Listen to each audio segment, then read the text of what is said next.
वहां से हमारे साथ गया हुआ था एक क्या 2 साल भी हो गए हूँ, अनिल आर्य भाई आसी से।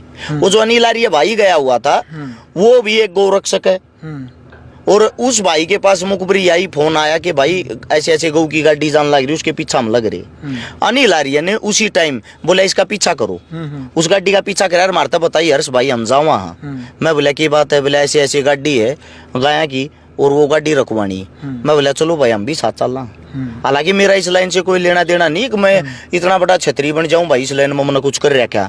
जीरो एक्सपीरियंस है मेरा, फर्स्ट एंड लास्ट एक्सपीरियंस वो ही था जो अपनी आंखों से देख रहा था।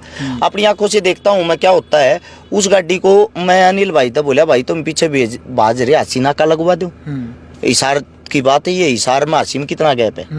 और तो बोला इतनी देर में क्या होता है, जब गाड़ी को ये पता लग गया ना, उस गाड़ी को ट्रक वाले को जिसके अंदर गायें थी कि आपके पीछे गाड़ी लगी हुई है। आपस में गौरक्षकों को शक्ल से जानते हैं जो गायें उठाने वाले होते हैं। जिसकी बड़ी बड़ी डाडी थी तो उससे पहचान लिया कि अनिल आर्य पीछे लगा हुआ। वो फोन पर संपर्क कर रहा है, वो गाड़ी भगा रहा है पूरी तेज। पूरी 5 मिनट बाद फोन आता है मोनू मानेसर का कि आप किसी गाड़ी के पीछे लगे हुए हो। उस गाड़ी को मत रखवाना रास्ते में, उसको आने दो। उसको शापला पकड़ते हैं। शापले तक भाई साहब रोहतक भी है, मैम भी है, आसी भी है, इसार भी है, हर जगह इनकी टीम थी।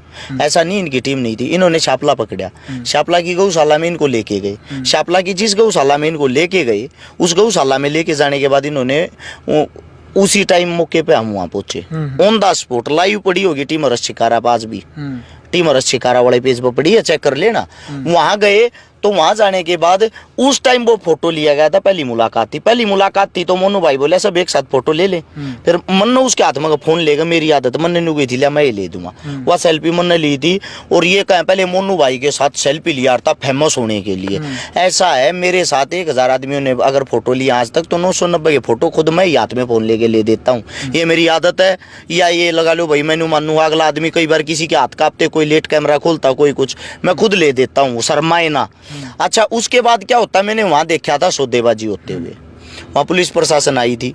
पुलिस प्रशासन आई तो 2 प्रशासन वाले थे। मोनू भाई ने बोला तुम निकल जाओ, उनको भी बोला भाई तुम भी प्रशासन वाला तो मेरी बात होगी, कोई दिक्कत नहीं, लेकर जाओ।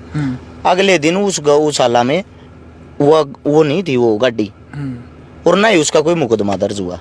अब सोचने की बात है उस मोनू को कैसे पता लगा भाई हम किसी गाड़ी के पीछे लग रहे, उसको कैसे पता लगा आगे यही गाड़ी रोकनी है, यही रोकेगी।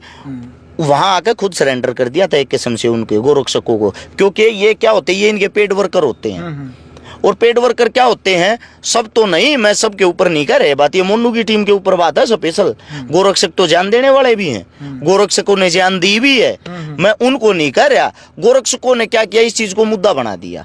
भाई मुद्दा बना दिया कोई दिक्कत नहीं, लेकिन उस चीज को पहले ये तो देखो, आप गोरक्षक कौन होता है, गौ की रक्षा करने वाला, गौ को बचाने वाला। लेकिन रक्षा करने वाला भक्षक से मिला हुआ था, फिर रक्षा कहाँ होगी भाई, क्योंकि वे तो जी जान तक खेल रहे हैं। और वो मोनू आंख में चोली करके उन तो धोखा देकर उन गाड़ियों को आगे कैश करके बेच रहा है, नगद करके बेच रहा है।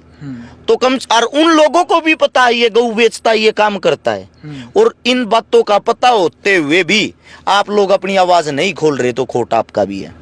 मन्नो उनकी आवाज उठा दी, मन्नो उनकी आवाज खोल दी, उन्हें विरोध शुरू कर दिया। आगे तो हिंदुत्व का विरोधी हो गया, बोलो जय श्री राम। अरे भाई साहब जय श्री राम बोलने से आप कट्टर हिंदू हो गए, या ये लाल प्रणात मेरे दो रबियों मनाडे घेर लिया थी मैं कट्टर हिंदू हो गया।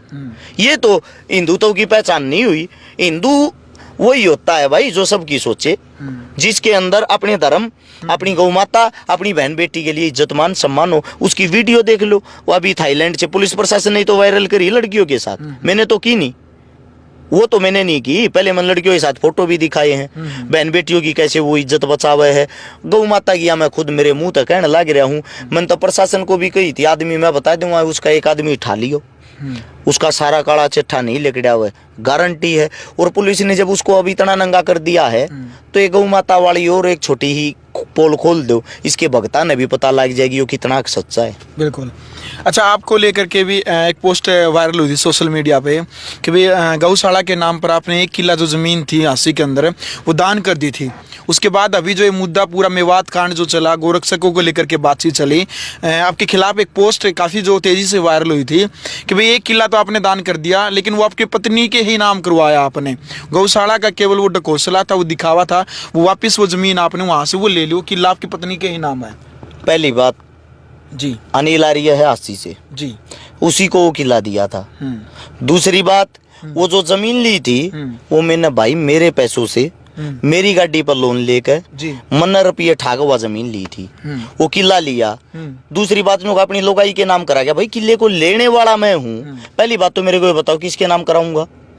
सबसे पहली बात अपनी औरत, अपने परिवार, अपने घर के अपने ही तो नाम करा सकता हूँ मैं, क्योंकि मैं चंदा ले गए जमीन नहीं ले रहा था, मैं अपने घर से जमीन ले रहा था। वह उसके बाद अगर मैंने कोई गलत कहे तो वो गलत कहने या नीलारी होना चाहिए, उसने तो मैं गलत ना बता लिया, उसके पास तो किसी ने जाकर ना पूछ ली कर ने तेरे साथ धोखा किया है।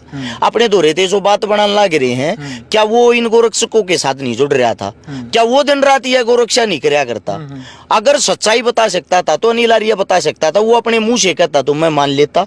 बात क्या थी, अनिल आर्य के पिताजी को होगी कैंसर, जमीन उसी को दे रखी थी, जमीन दे रखी थी। तो जिस टाइम जमीन उसने दी, रजिस्ट्री का टाइम 9-10 महीना का टेक्या था, पूरे रुपये मार दो रहे थे नहीं, 9-10 महीना का टाइम टेक्या। तो उसने पहले काम शुरू कर दिया, उसने काम शुरू कर दिया उड़ा है। और तो ये जो 9-10 महीने हो लिए ना, जिस टाइम जमीन नामकरण का जो टाइम आया, उस टाइम से पहले अनिल आर्य का पापा करड़ा कैंसर से बीमार हो गया, और इतना जबरदस्त बीमार हो गया वो मौत के नजदीक पहुंच गया। अनिल आर्य बोला भाई साहब मेरे तो कोई भी चीज नहीं से मिलेगी, ना गौशाला से मिल रही ना घर से मिल रहा, क्योंकि मेरा पिताजी की जान बचानी मेरे लिए बहुत जरूरी है। मैं बोला फिर कि आपने जो करना आप अपने तरीके से कर लो।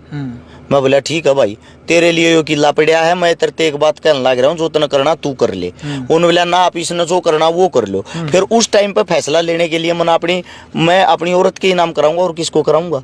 औरत के नाम कराया। औरत के नाम करा के मैंने उसको एक बात बोली, अग भाई यो तेरा ही है।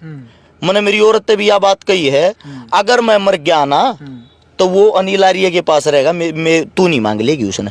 लेकिन जब अनिल आर्य का पिताजी गुजर गया, गुजरने के बाद उसने वह गौशाला उससे संभली नहीं, उसने वह छोड़ दी। तो वे जितने भी उसके पास गौ माताएं थी, बंदर थे, कुत्ते थे, वे और गौशाला में पहुंचा दिए, वह खाली कर दी उड़े। तो उसने वह खाली कर दी। और तब भाई मेरा किला मैं रुपये ला रहा, तो उसमें मैं किले ने क्यों कर खा गया? यार मालिक मैं हूँ, किला मेरा है तो मेरा ही तो रहेगा। मन अनिल आर्य को दे रखा था, अगर उस पर मन जबरदस्ती ले रखा, खाली करवा रखा, फिर मेरी गलती है। ये बात थी। वाह चलो भाई, देखो भाई, कई तरीके की जो बातें होती है भाई, जो दोनों पक्ष से यदि आप पूछते हैं तब जाकर के पता चलता है कि भाई असल में जो सच्चाई क्या है। हालांकि तर्क वितर्क हैं, क्रिया की प्रतिक्रिया हैं, सोशल मीडिया पे चलती ही रहती हैं। जिस टाइम पर मेवात कांड हुआ उससे लगभग 10 या 7-8 दिन के बाद आपने मकान जो ले रखा था किराए पर सोनीपत में, वो वीडियो आपने बनाई कि भाई मकान मालिक ने जो आपका जो मकान है किराएदार वो खाली करवा दिया।